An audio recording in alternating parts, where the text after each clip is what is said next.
Hola, ¿qué tal? Buenos días. Vamos a dar 3 minutos de tolerancia para las personas que aún se están conectando.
¿Qué tal? Buenos días a todos. Gracias a los asistentes a este webinar. El día de hoy me es grato presentarles a mis compañeras expositoras en el último webinar del año de DTC. Cedo la palabra a Gabriela de la Huerta, quien es licenciada del área comercial. ¿Qué tal, Gaby? Buenos días. Hola, buenos días. Muchísimas gracias a todos por regalarnos un poquito de su tiempo y por querer aprender un poquito más de este tema. Agradecemos mucho su participación en este seminario. Bueno, a mí me invitaron a dar este seminario porque en los últimos tiempos ha habido un poquito de controversia en cuanto a las regulaciones en materia energética y en algunos estados ya se están empezando a cobrar ciertos impuestos por la emisión de gases contaminantes. Les quiero platicar un poquito pues toda la parte del background de por qué se están empezando a poner estos impuestos a nivel federal, estatal y local, para que poder poner esto en contexto y platicarles, ¿no? Más o menos aproximadamente en la década de los 70s y 80s del siglo pasado, diría mi hija, se empezó a hacer conciencia de todo lo que era el calentamiento global.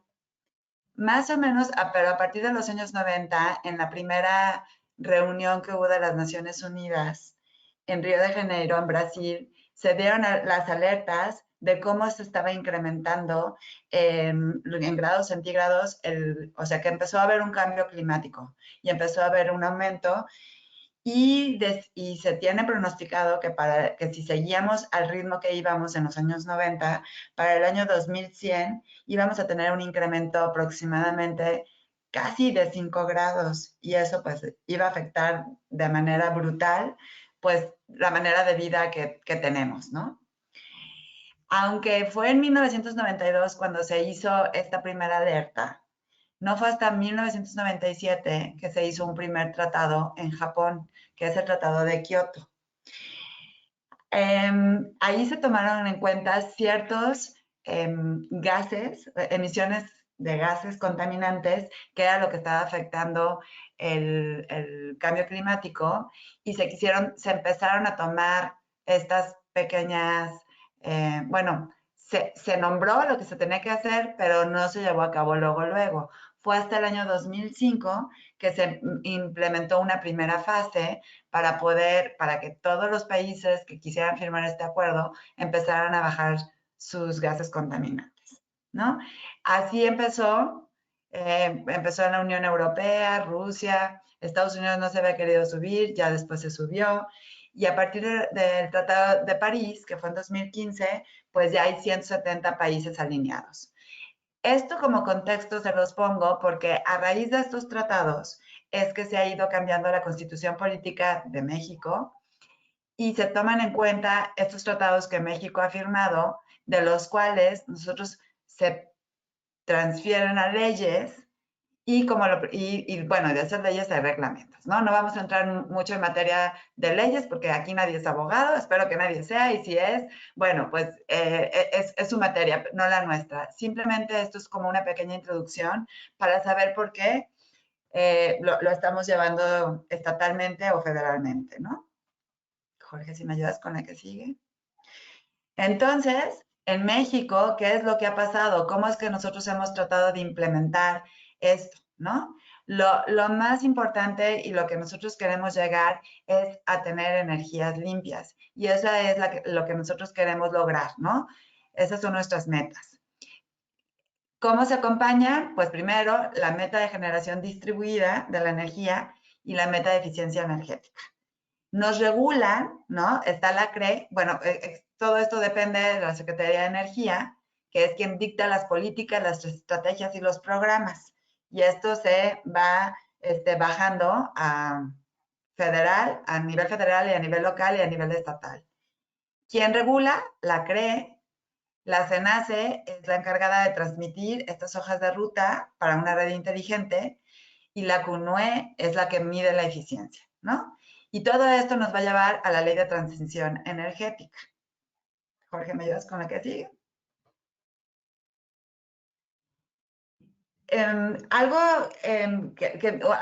Un comentario ya más reciente es que en días pasados, de hecho el mes pasado, no ha pasado ni siquiera el mes, se llevó a cabo la COP número 27 que fue en Egipto. Y ahí los compromisos de México fueron aumentar la meta que teníamos de reducir el 22% de estos gases contaminantes hasta un 35%. Y para alcanzarlo, estamos contemplando duplicar la capacidad instalada de energías renovables, ¿sí? Entonces, parte de esto quiero pasar a la parte de los impuestos verdes, ¿no? El objetivo de muchos países es delimitar estas acciones que ayudan a combatir el cambio climático. Por eso es que les di toda esta pequeña introducción, porque esto tiene implicaciones tanto económicas como sociales, ¿sí? Ya nos estamos dando cuenta, quien más contamina es la industria, y aquí es donde nos compete a nosotros empezar a poner nuestro granito de arena. ¿Qué es lo que está pasando? Una cosa es que nos inviten a empezar a hacer los cambios paulatinamente y de manera voluntaria. Sin embargo, pues mientras no los hagan obligatorios, muchas empresas no lo hacen o la industria. Entonces, pues tenemos que poner, bueno, el gobierno tiene que poner como este candado de un impuesto en donde si no cumples, va a haber penalizaciones. Ahorita en muchos estados, previo a que se empezaran a cobrar los impuestos, fue como de manera voluntaria y les invitaron a que lo hicieran, pues, que de ellos naciera y tuvieran esa iniciativa. En muchos casos se dan tiempos para poder nosotros implementar estos cambios y si no se dan, entonces es cuando se empiezan a cobrar estos impuestos. La que sigue, please.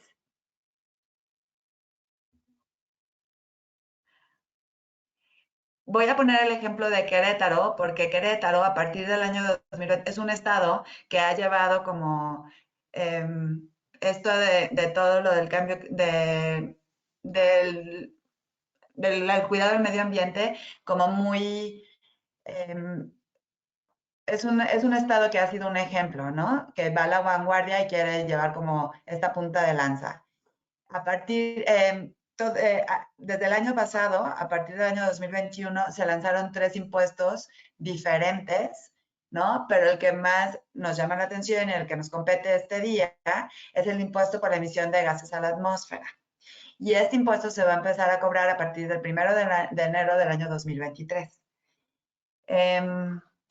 Así como está Querétaro, hay otros 20 estados, que es la siguiente diapositiva, en donde nosotros podemos ver que ya hay estados que... ¿Me ayudas a dar la que sigue, Jorge, porfis? Bueno, voy a explicar primero este impuesto por la emisión de gases a la atmósfera. No en todos los estados a nivel nacional se está llevando a cabo, pero se va a empezar a hacer por todo lo que les acabo de explicar, ¿no? Para los efectos de este impuesto, se va a considerar la emisión en la atmósfera o la expulsión directa o indirecta de las siguientes sustancias, ¿sí? Que son el dióxido de carbono, el metano, el óxido nitroso, hidrofluoruro carbonos, perfluorocarbonos, hexafluoruro de azufre. Estos son los gases contaminantes que se tomaron en cuenta desde el Tratado de Kioto, ¿sí? Porque son los componentes de la atmósfera que constituyen estos gases de efecto invernadero que están impactando el deterioro ambiental, ¿no? Que es lo que les explicaba de por qué puede llegar a aumentar hasta 5 grados la temperatura, ¿no? Entonces, sobre estas emisiones son por las que se van a empezar a cobrar estos impuestos. La que sigue. ¿Quiénes aplican para pagarlos, no? Bueno, ya si nos vamos a la ley, que no queríamos entrar en esto, pero para dejarles el sustento, son sujetos y están obligados al pago de este impuesto las personas físicas o morales, las unidades económicas residentes en el Estado o fuera de él, pero que tengan sus instalaciones en el Estado, que sus actividades determinen estas emisiones a la atmósfera, ¿no? Entonces tendrán este gravamen en este estado de Querétaro, ¿no? La que sigue. ¿Qué pasa si seguimos haciendo estas emisiones?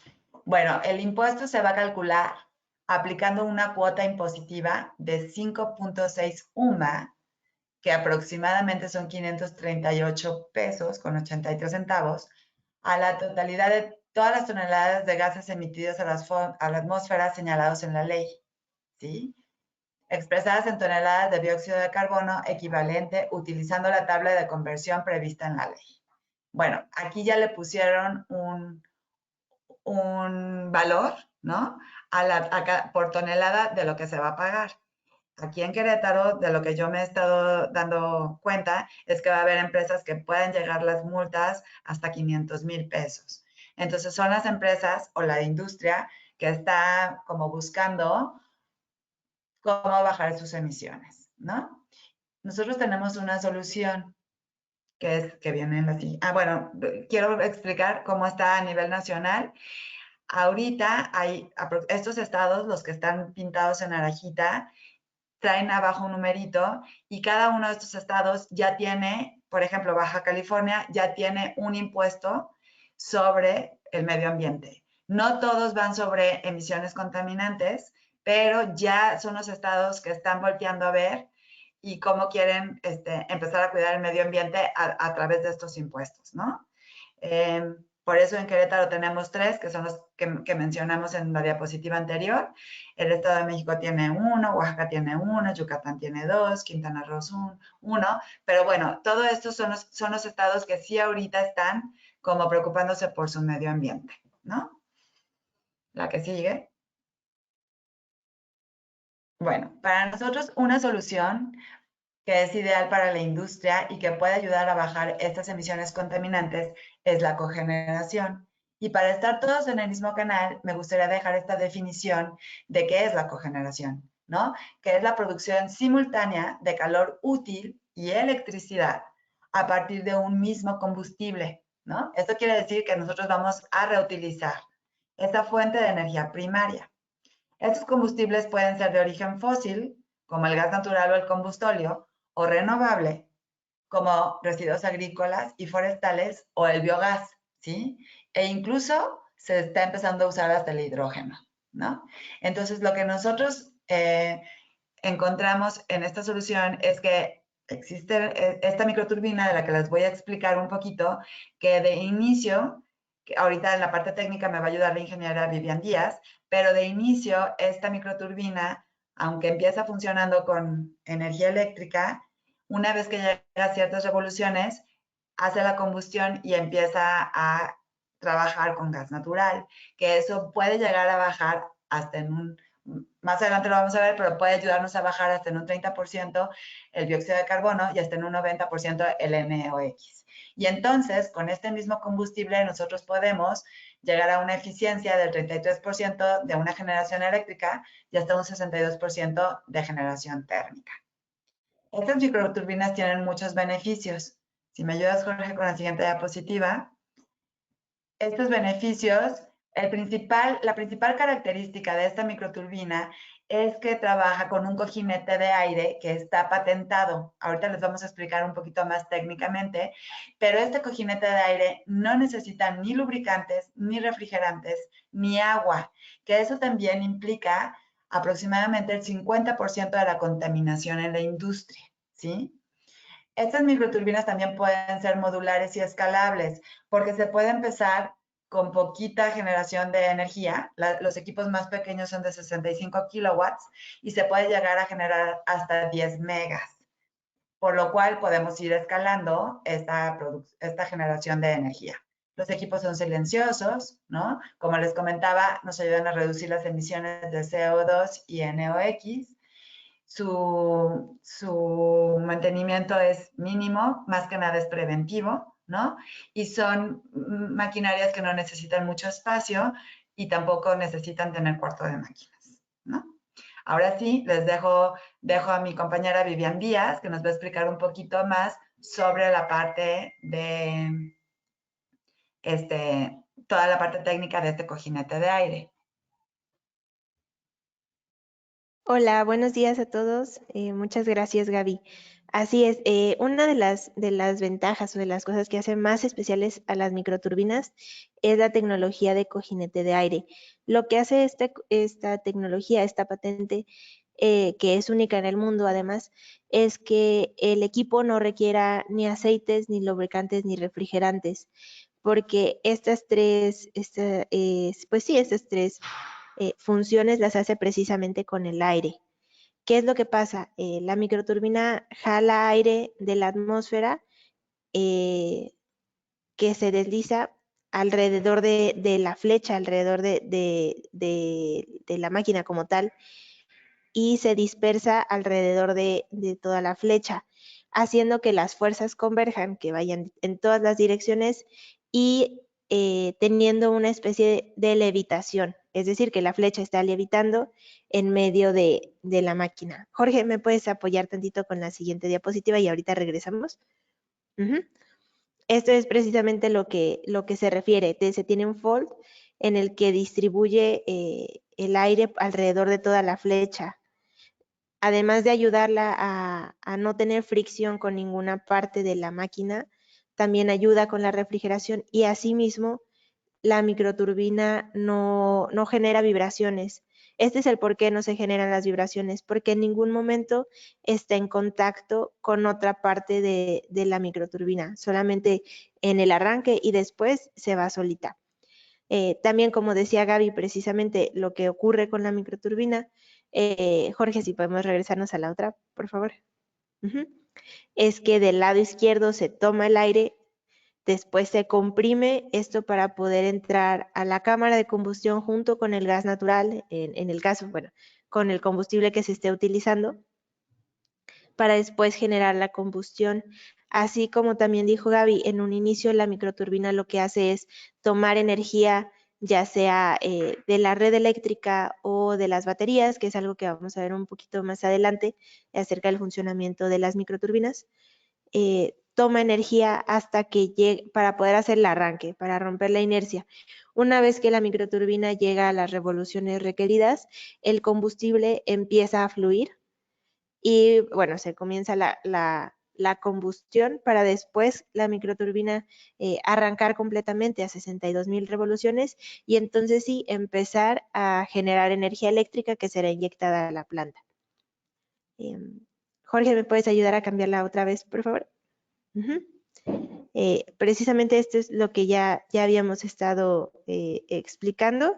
Entonces, bueno, una cosita adicional es que la flecha es la única parte móvil de la microturbina. Es lo único que se mueve, por lo tanto, esto también ayuda a que se tenga un menor mantenimiento. Los mantenimientos son mínimos y pues, claro, no requiere consumibles. Jorge, ¿me puedes ayudar con la siguiente, por favor? Claro, Vivian, tenemos unas preguntas de la diapositiva número 6. Es referente, la pregunta dice si pueden generar agua caliente y agua fría al mismo tiempo. Sí, así es.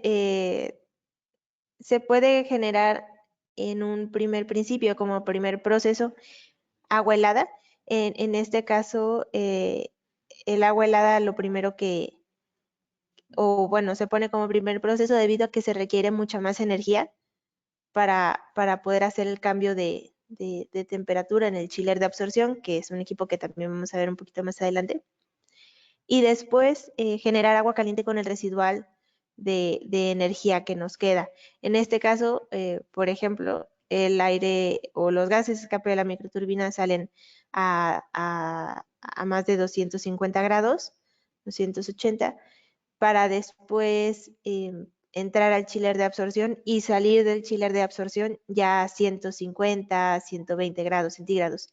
Esta es la energía que todavía nos queda por aprovechar, ya sea precisamente en un intercambiador de calor para generar agua caliente o inclusive se puede inyectar directamente a procesos de secado. Perfecto, Vivian, gracias. Otra pregunta referente a diapositivas anteriores. Dice, si, ¿qué tan factible es el uso del biogás como combustible? De hecho, qué bueno que lo mencionan, el biogás es uno de los combustibles más factibles que tenemos para operar. Lo único que nosotros requerimos es un estudio cromatográfico para nosotros estimar del biogás que se está generando varias cosas. En primer lugar, el tratamiento que le tenemos que dar para nosotros poder inyectarlo a las microturbinas y en segundo lugar, del biogás que se está generando poder nosotros dimensionar el equipo que se puede alimentar, ya sea el equipo más pequeño, un equipo mediano o el equipo más grande, para nosotros poder saber qué tan grande o qué tanto podemos cubrir con el biogás que se está generando. Otra cosa es que, bueno, normalmente eh, lo que se hace con este combustible es quemarlo a la atmósfera. Entonces, es prácticamente utilizar la energía que se está desperdiciando en un proceso para generación tanto de energía eléctrica como energía térmica. Entonces, sí es un combustible muy factible. De hecho, son los proyectos con menor retorno que tenemos. Precisamente esto debido a que es utilizar un desperdicio o lo que actualmente se tiene como un residuo. Perfecto, gracias.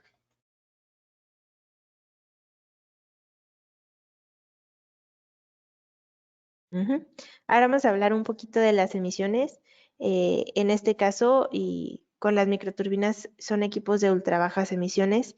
Si los comparamos con otros equipos que tenemos aquí en la tablita de abajo, la microturbina está generando muchísimo menos emisiones que equipos como turbinas normales a gas o inclusive motores. Esto es en primer lugar, porque no utilizamos ningún otro tipo de aditivo y en segundo lugar, porque contemplamos también lo que no estamos o lo que se está dejando de emitir por el proceso térmico que nosotros ya estamos generando. Ujú. Jorge, ¿me ayudas con la siguiente? Ok, gracias. En esta diapositiva vamos a ver la comparativa entre el ruido que genera una microturbina y el ruido que generan otros equipos. Al igual que en emisiones de gases contaminantes, la microturbina tiene muy poco emisión de ruido, en este caso únicamente 65 decibelios, lo que es comparable con una aspiradora. No es un ruido molesto ni mucho menos, y puede ser, no se requiere aislar el equipo.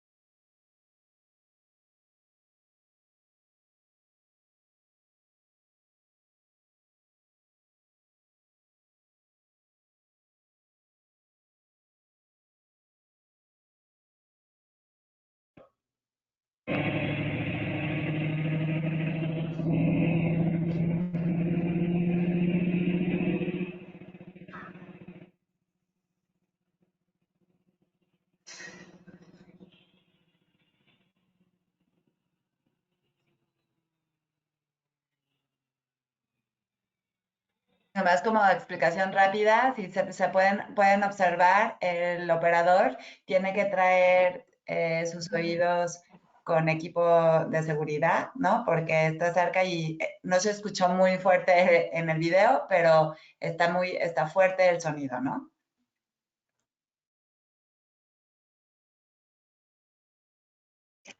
Oasis Water Park in Anchorage, Alaska, standing next to a running Capstone C65 microturbine. It runs at about 68 to 69 decibels, standing right in front of the machine. So there is no OSHA hearing protection required. There's no personal protection equipment required either, because as I said, they don't get hot and they don't vibrate. Like most microturbine installations, this one is sitting outside. Between these four machines, there's 260 kW of turbine power, producing about 1.5 million BTUs per hour of hot water.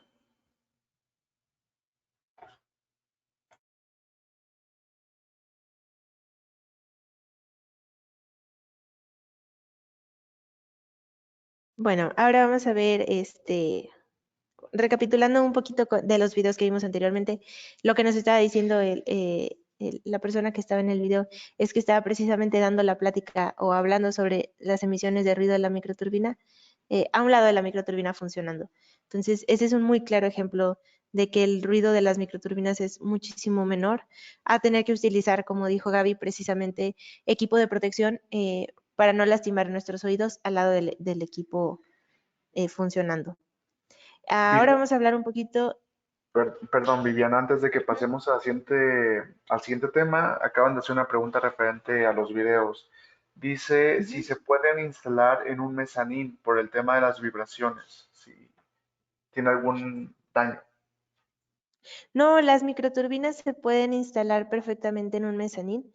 Claro que se tiene que hacer un estudio estructural o si el mezanín ya está, ya existe actualmente, está únicamente para revisar que pueda soportar el peso. Si no, lo que se hace es únicamente reforzar la estructura. Pero por tema de vibraciones, no hay problema. La microturbina puede estar perfectamente sobre un mezanín.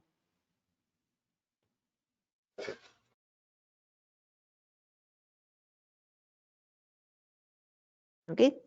Ahora sí, continuando con las emisiones contaminantes, en este caso vamos a hablar acerca del CO2. En este caso o en esta comparativa podemos ver cuántos automóviles estaríamos dejando fuera de circulación o el equivalente a dejar fuera de circulación a cuántos automóviles colocando uno de nuestros equipos por año. En este caso, con una microturbina C65 estaríamos dejando fuera 42 automóviles. Con una 200 estaríamos dejando fuera 128 automóviles. De 200 en 200 nos vamos así hasta que llegamos a 1000. Y con la C1000 ya estaríamos dejando fuera de circulación 640 automóviles para pasajeros por año. Que hablando también en otras equivalencias, tener 1000 microturbinas 1000 equivale perfectamente a lo mismo que está disminuyendo de CO2 el área de árboles del Bosque Nacional Yosemite, que son 3,000 kilómetros cuadrados de bosque. Ahora vamos a ver un poquito el proceso de cogeneración. Esto va también aunado a la pregunta que nos hicieron anteriormente. En este caso vamos a poder ver precisamente ese ejemplo. Del lado izquierdo tenemos la toma eléctrica, donde la microturbina tomaría en un principio la energía para poder comenzar a funcionar. El combustible que también se está inyectando a la microturbina. Y bueno, una vez que la microturbina arranca, como ya vimos el proceso, la energía iría en dirección contraria, ahora inyectando a la planta. En la parte superior se pueden ver los ductos por los que se estarían canalizando los gases de escape. En primer lugar, a un chiller de absorción. Este chiller, como viene en la diapositiva, puede generarnos agua helada hasta 4 grados centígrados. También lo podemos utilizar no solo en procesos de industriales, sino también en aire acondicionado, siempre y cuando el aire acondicionado esté centralizado. En este caso, se están a la vez conectando los gases de escape que salen del chiller, que estos gases no son más que los gases de la microturbina una vez que fueron utilizados por el chiller. No se tiene contacto con ningún otro componente, son los mismos gases, lo único que se genera dentro del mismo chiller es un intercambio de calor para poder inyectarlos a un intercambiador de calor. En este caso es un intercambiador Alfa Laval. Estos intercambiadores son muy compactos, tienen muchos usos. Podemos generar agua caliente, vapor y calentamiento inclusive de aceite térmico. En este caso con el vapor, cuando es ya un proceso de trigeneración, lo único que podemos generar es, dependiendo de la cantidad de energía, pero en la mayoría de los casos es agua caliente o calentar aceite térmico. ¿Esto por qué? Porque tanto el proceso de chiller como el proceso de vapor requieren una cantidad de energía muy alta, por lo que no nos alcanza la energía para poder generar ambos procesos al mismo tiempo. Es por eso que sí es viable, por ejemplo, cuando tenemos un chiller más agua caliente o un chiller más generar aire caliente o inyectar aire caliente a los procesos, o viceversa, generar vapor y luego agua caliente, que este es un caso muy usado en el que se tiene el generador de vapor y después un intercambiador de calor, y este intercambiador lo que está haciendo es un proceso de precalentamiento para poder tener una mayor eficiencia en el sistema, y el agua caliente inyectarla al generador de vapor que está antes. También de igual forma se puede generar vapor y después inyectar los gases de escape o el aire caliente directamente a los procesos de secado, vulcanizado y demás. Antes de brincar a la pregunta, al siguiente tema, Vivian, aquí hay una pregunta que dice que si se puede usar únicamente para generar energía eléctrica.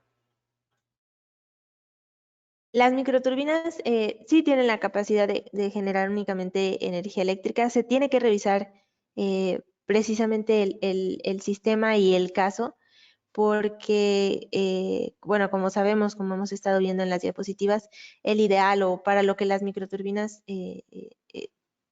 digamos, están o es su fuerte, es la cogeneración como tal. ¿Se puede generar únicamente energía eléctrica? Claro que sí.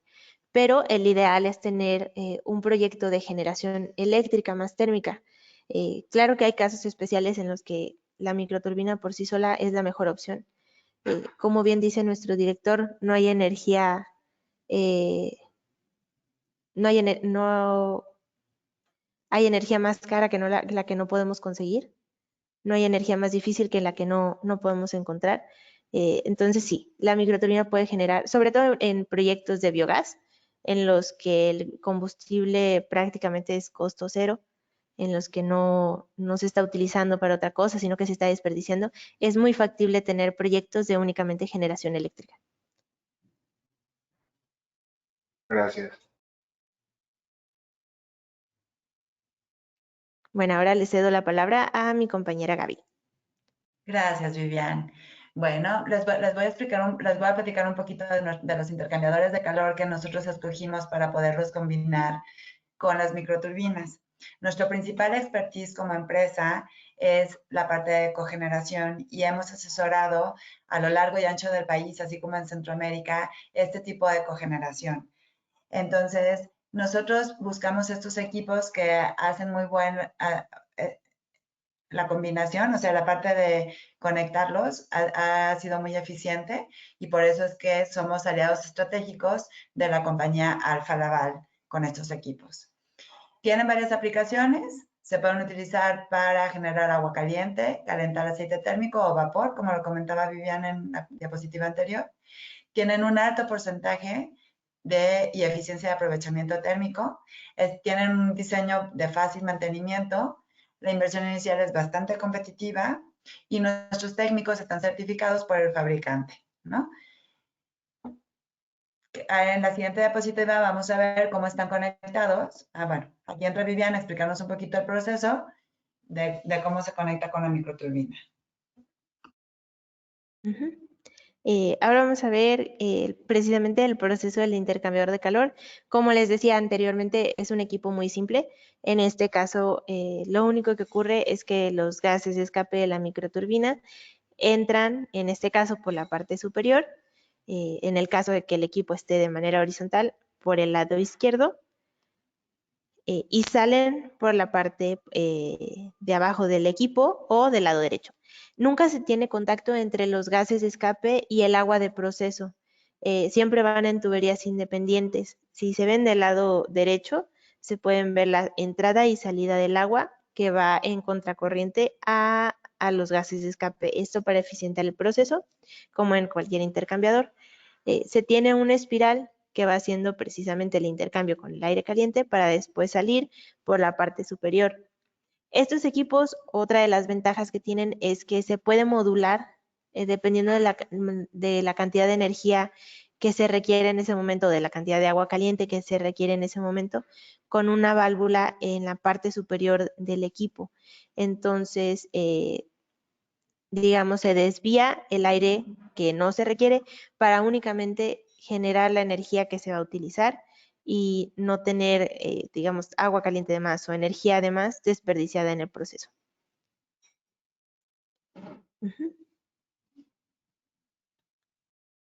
Los chillers de absorción son los equipos que nos van a ayudar a utilizar el calor residual en las microturbinas de procesos industriales, entre otros para generar agua fría, ¿no? Nosotros importamos estos intercambiadores de Corea y tienen una alta eficiencia. ¿Cuál es la diferencia? Que tienen un bajo consumo eléctrico, por eso son chillers de absorción. Y más o menos están utilizando solo 6 kilowatts por cada 400 toneladas de refrigeración. Tomando en cuenta el tema que hoy nos acoge hoy este día, es que utiliza una sustancia que no es contaminante ni tóxica, que es el bromuro de litio. También son equipos silenciosos y tienen la capacidad de trabajar a cargas parciales.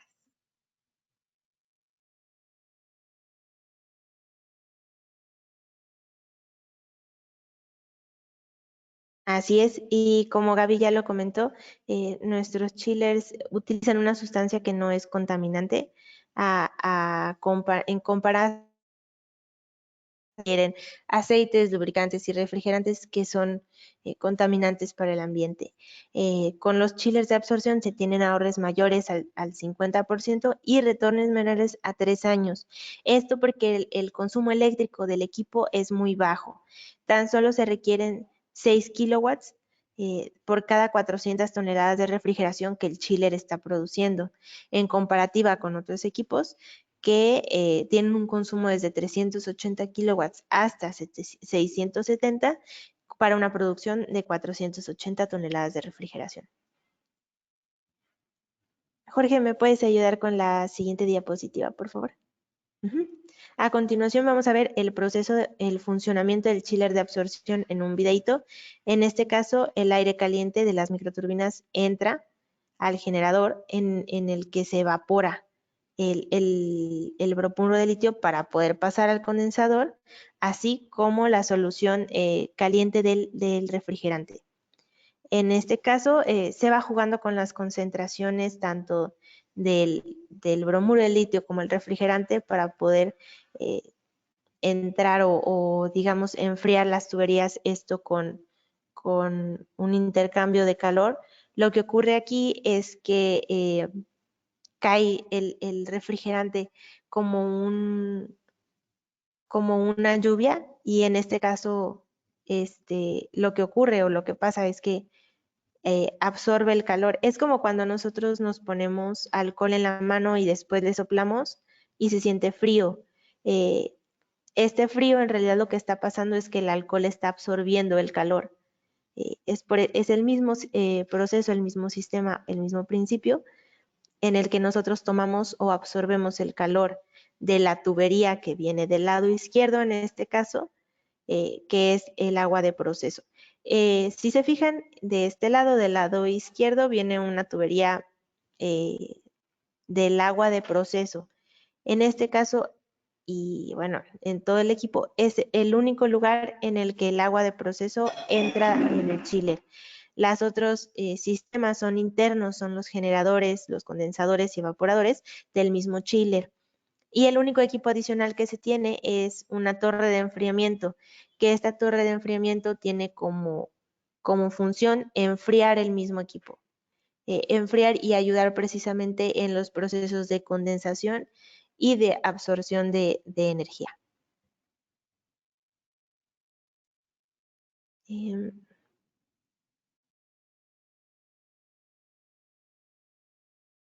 Bueno, no todo es malo, como les decía en un principio. El gobierno quiere que nosotros cumplamos con estas normas, pero también quiere premiarnos, ¿no? Entonces tenemos un beneficio fiscal para las industrias que cogeneran. ¿Qué es lo que en los proyectos, cuando se hace una inversión en un proyecto de esta índole, se toma el 30% del proyecto total y se puede aplicar el 30% de ese proyecto en el primer año fiscal del siguiente año que se pueda aplicar, ¿sí? Entonces, el gobierno federal está apoyando desde el 2004 esta iniciativa de quien quiera cogenerar. Y pues nosotros lo vemos como un ahorro importante porque es un incentivo que podemos aprovechar. Quien quiera acceder un poquito más a toda esta información, aquí dentro de esta, no les platicamos, pero en un inicio debí decirles que les vamos a hacer llegar esta presentación a todas las personas que asistieron, y aquí ustedes pueden tener toda la información de este artículo, que es el artículo 34, fracción 13 del impuesto sobre la renta, ¿no? ¿Cuáles son los modos de operación que nosotros tenemos para esto? Vivian se los va a explicar. Muchas gracias, Gaby. Ya, creo que ya me escuchan ahí, ¿verdad? En este caso tenemos 3 modos principales de operación en los que la microturbina puede estar funcionando. El primero de ellos y el más común que nosotros tenemos es el Grid Connect. Prácticamente todos nuestros proyectos están conectados en esta modalidad. ¿Cómo funciona? En este caso nosotros estamos conectados al suministrador eléctrico, en este caso a CFE.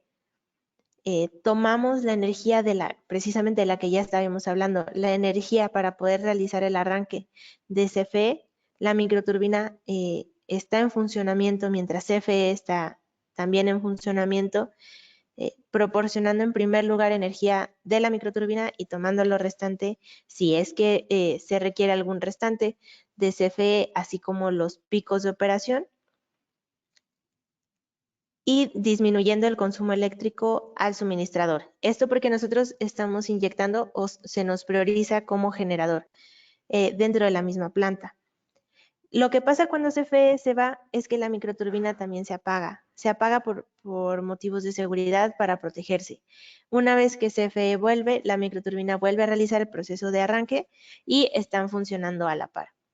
En el modo isla, esta modalidad es para casos muy específicos en los que se necesita disponibilidad de energía al 100%. Se utiliza sobre todo en lugares que están aislados a los que el suministrador eléctrico no puede llegar. se tiene independencia precisamente del suministrador y la microturbina arranca con las baterías que tiene integradas. En un primer proceso, en un primer principio, la microturbina lo que hace es recargar sus baterías y mantenerlas a un nivel en el que si se apaga, si algo ocurre, pueda volver a arrancar siendo autosuficiente. En este caso, las microturbinas pueden funcionar solitas sin requerir otro equipo, siempre y cuando se tengan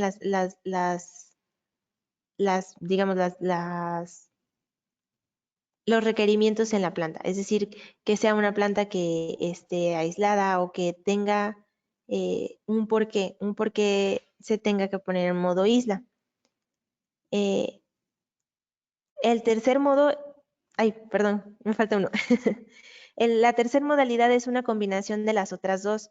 En este caso, la microturbina está funcionando, está arrancando junto con el suministrador eléctrico. Pero si el suministrador eléctrico llega a fallar, la microturbina tiene la capacidad de utilizar sus baterías para suministrar energía a cargas críticas. Es decir, que si yo tengo un proceso que yo sé que no se puede apagar o que si se apaga va a ser crítico para mi producción, puedo alimentarlo con la energía de las microturbinas que están respaldadas con las baterías. La diferencia entre el modo dual y el modo isla es precisamente esta. El modo isla, el equipo se tiene que sobredimensionar, esto para poder abarcar o suministrar toda la energía que requiere la planta, debido a que no solamente son el consumo normal, sino también los picos de arranque y estos se suministran precisamente de la batería, debido a que pues como cualquier máquina, la microturbina no puede acelerar instantáneamente. Entonces, mientras la microturbina acelera, digamos, o hasta donde tiene que llegar, se toma la energía de las baterías. Y en el modo dual, la microturbina no se tiene que sobredimensionar, sino que nosotros tenemos la energía disponible para poder suministrar a las cargas críticas. No a toda la planta, pero sí al proceso crítico que se tenga en la planta. Bueno, como tal, tiene la capacidad de cambiar de Grid Connect a modo isla y de modo isla a Grid Connect una vez que se normalice el servicio del suministrador eléctrico.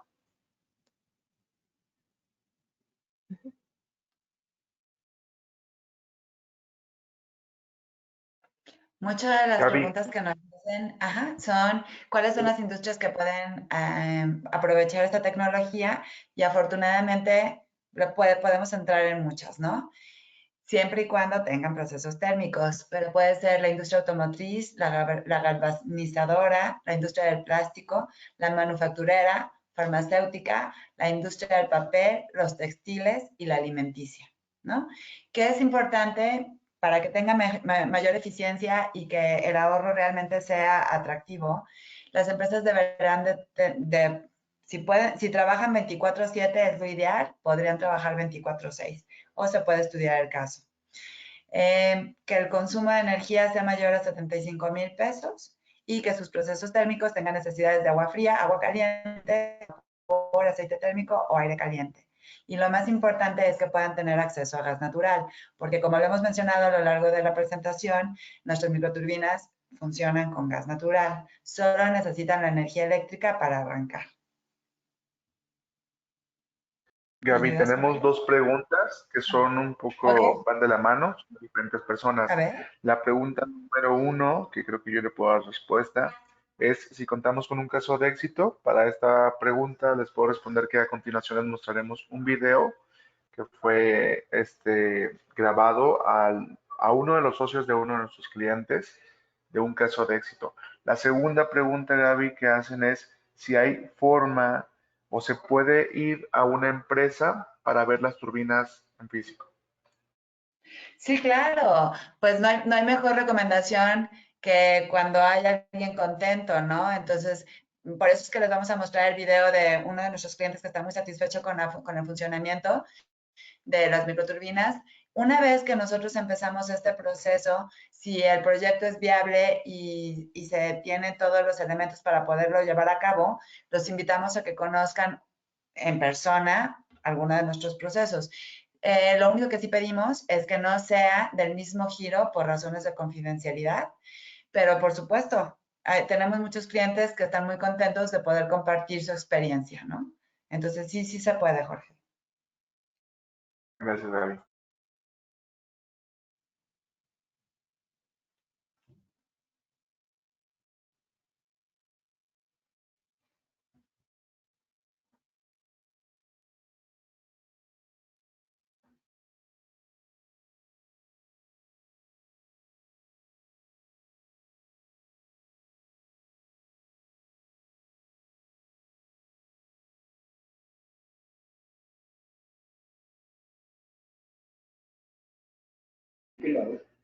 Y entramos al mercado electrónico y electromotriz. Y empezamos a crecer. Llegó un momento en que necesitamos mejorar y inclusive ahorrar en los consumos. Por eso nos sigue a veces.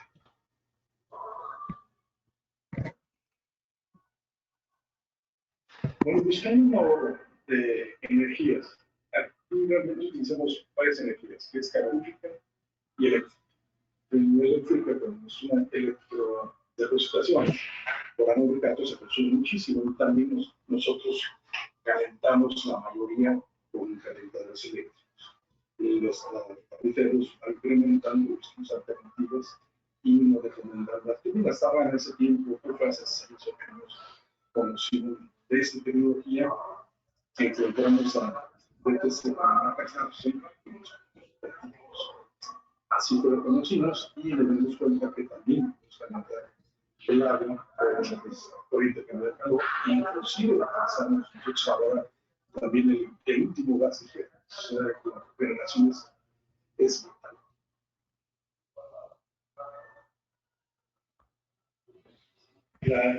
Nos tenemos dos de 65 carreras, creo que no llega a 15 metros cuadrados con todo un pulmón de agua caliente que tenemos sin bombas.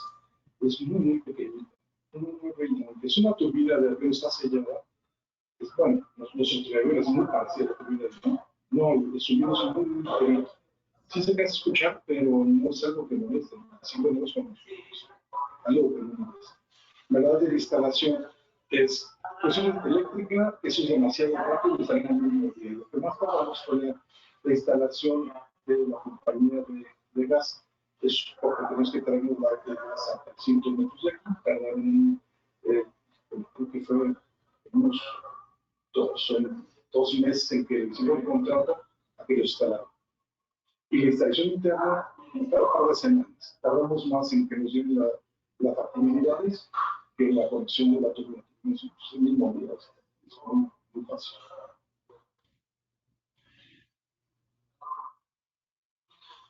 Se puede utilizar independiente, creo que no lo dice la verdad, porque si cerramos la luz, se puede encenderse automático, nosotros se enciende manual, tenemos una o tenemos la otra y trabajamos independientes a condición. Y nos ayudó en ese tema de la calidad de energía en estas zonas nuevas y las turbinas generan siempre muy bien, nos ayuda bastante. Como os comentaba, es una empresa de galvanoplastia de arreglos químicos. Muchos pues, son calientes, iniciando el proceso que son desenlaces ahí en temperatura. Aproximadamente 70 grados de temperatura negativa, pues metemos la red de agua caliente, no permanecerá con 85, 90 grados. Como se pretende plantear una solución, tendremos más o menos 40.000 litros de agua caliente que nos da el sistema con las serpentinas. Al principio estaba recalentado, pero mantenerlo no tiene ningún problema. Otra parte técnica. Entonces, después de galvanizar con otro proceso de electrodepositación, necesita un curado porque lleva sellos crónicos. Eso necesitamos un hornito, pero a baja temperatura, máximo 100 grados, que todos los gases que sobran, lo metemos al horno de curado y nos ayuda a bajar el consumo. Antes gastábamos 30 a 35 mil pesos de gas propano para la cocina.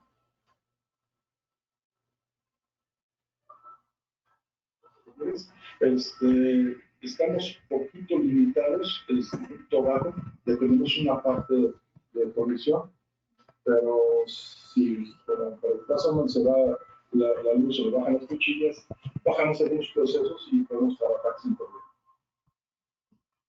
En calor, sí estamos sobrados.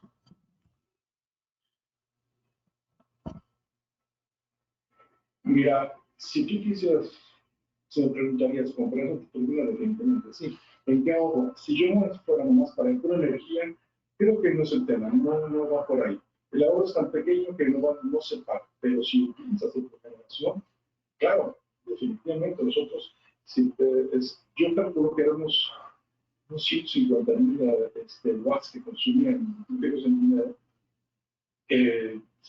pagamos muchísimo consumo, pero quitarle energía eléctrica, frente a los eléctricos lo tiene puro térmico, tienen más gas de propano. El número no lo sé porque no he cuantificado últimamente cuánto vale la energía en este mes, que es un poco. Y también el valor de términos del gas, lo desconozco. No necesita mucho uso de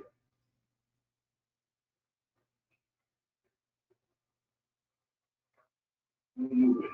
Sí, como ustedes saben, que yo no tengo totalmente la turbina, no tengo turbina, no puedo trabajar, pues salvo emergencia, nos hace un año, llevaron un móvil que salga.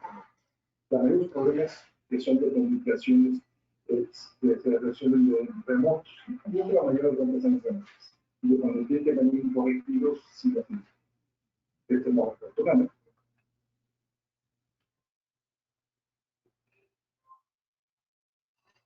Nosotros como electrotecnia, creo que aportamos mucho a la calidad del ambiente. Creemos se disminuye, no sé, 50, 40% de emisiones a la atmósfera. Creo que nuestras aportaciones tenemos que dar un poquito. Eso hay que cuidar con nuestro planeta. Vivian, nos hicieron otra pregunta que de hecho en el video se la hacemos al ingeniero. Es sobre el tiempo de instalación de una turbina.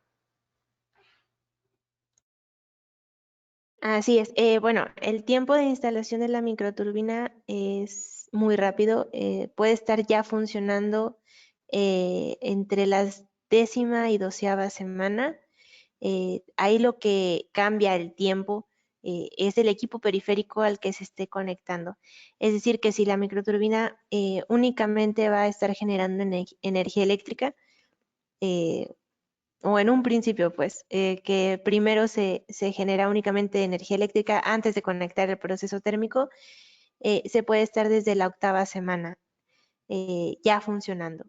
Después, y dependiendo del proceso térmico al que se conecte, con aire caliente a partir de la 10ª semana, con intercambiador de calor entre 14 y 16 semanas y chiller de absorción entre 18 y 22 semanas. Aquí lo que nos extiende el tiempo de instalación es precisamente el tiempo en que tardan en llegar los equipos aquí a México. Pero en comparativa, digamos, con otros proyectos, es muy, muy rápido el tiempo de instalación. Gracias, Vivian. Cabe mencionar que, de hecho, referente a una de las primeras preguntas que nos hicieron, este cliente hace trigeneración. Esto es lo que nos preguntaban en la primera o segunda pregunta, si se puede generar agua caliente y al mismo tiempo otra energía térmica. Y este cliente, de hecho, hace trigeneración.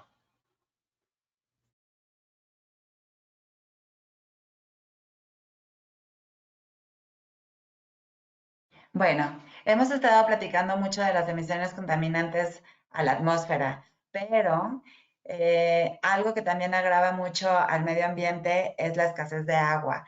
Y pues no estamos muy lejanos de lo que le pasó a Monterrey este año, ¿no? En nuestro país ya se empieza a sentir esa escasez de agua y hay ciertos lugares en el país que no tienen pues mucha agua. Por lo que también nosotros empezamos a distribuir y a comercializar estas plantas de agua que son más pequeñas que las plantas convencionales que ya existen y tienen una tecnología muy avanzada en donde nos permite reutilizar varias veces el agua dependiendo del proceso de la empresa o de la industria, ¿sí? Entonces queremos dejarles la información también del Zero Liquid Discharge, que es una combinación de tecnologías que trabajan para minimizar las aguas residuales, resultando en agua limpia de alta calidad para su reutilización. ¿Cuáles son las ventajas del equipo? Pues queremos reducir la huella hídrica, reutilizamos el agua, se remueve hasta el 99% por medio de ósmosis inversa, el equipo tiene una vida útil de 15 años promedio y lo más importante es que estamos cumpliendo con la norma de descarga 001. ¿Ok? Como para finalizar, pues queremos decirles que somos una empresa 100% mexicana, fundada en 2006, y nos dedicamos a ofrecer esta amplia gama de soluciones de las cuales les hemos ido platicando a lo largo. Ahorita solo les dejamos la parte de cogeneración y tratamiento de agua porque es lo que implica más el medio ambiente, pero también tenemos los sistemas fotovoltaicos, también podemos hacer estudios de calidad, ¿no? Que eso también es como un primer paso, tal vez para poder hacer un análisis de la empresa en cómo está en toda la parte de su instalación eléctrica. Y pues realmente nosotros nos preocupamos porque las empresas puedan sacar el mayor beneficio de estas tecnologías, donde puedan tener grandes ahorros y sus retornos de inversión sean menores a 3 años, ¿no? Tenemos ya más de 500 microturbinas instaladas a lo largo de toda la República Mexicana y en Centroamérica. Aquí dejamos esta diapositiva con algunos de nuestros clientes, algunos más conocidos que otros, pero para que ustedes vean que ya toda la experiencia que nosotros toda la experiencia con la que contamos nosotros y como les decía en algún momento, es nuestro principal expertise, la cogeneración. Ya para finalizar y agradecer su asistencia a este seminario, lo que nosotros queremos hacer es hacer un simulador, hacer un ejercicio de factibilidad de su empresa, por lo que quien quiera me puede hacer llegar a mi correo, que es gabriela.huerta@dtc.mx, su último recibo de luz, que no sea octubre, por favor, porque ahí con el cambio de horario no nos da la información que requerimos. Y si en dado caso ustedes ya cuentan con gas natural en sus procesos, si nos hacen llegar sus recibos de luz, de gas natural también, podríamos hacer, yo les podría, en este correo, yo les puedo regresar un poquito de lo que yo necesito saber para sus necesidades térmicas y podríamos hacer este ejercicio de factibilidad que no tendría ningún costo para ustedes y pudiéramos ver qué tan viable puede ser el proyecto en sus instalaciones, ¿sí? Y ya más, en un segundo paso podemos ver cuántas emisiones contaminantes podríamos estar evitando, ¿sí? Entonces, quien quiera hacerme llegar su información, les dejo mis datos de contacto, que es mi correo o mi WhatsApp, si tienen alguna otra duda ya en lo particular que tenga que ver con algún proceso ya de su empresa, ¿sí? Pues yo quiero darles las gracias a nombre de la empresa DTC por su tiempo, por haber estado en este webinar. Quedamos a sus órdenes, tanto el ingeniero Vivian como el licenciado Jorge, para contestar todas sus preguntas. No sé, Jorge, si haya alguna otra pregunta, además de las que ya hemos estado revisando a lo largo de la presentación. Tenemos 3 preguntas más, pero son de lo mismo que ya hemos respondido. ¿Ok? Ya estamos contestando directamente y de hecho les daremos respuesta vía correo electrónico. Y les haremos llegar esta presentación, ¿verdad? Como lo mencionamos. Le vamos a quitar los videos para que no quede muy pesada y se las podamos hacer llegar a su correo, al correo con el que se registraron. ¿Algo más que quieran agregar, Jorge o Vivian? Gracias a los asistentes y gracias a ti, Gaby, y gracias a ti, Vivian, por esta presentación que nos acaban de dar. Pues quedamos, Así es, muchísimas gracias a todos. y quedamos a sus órdenes.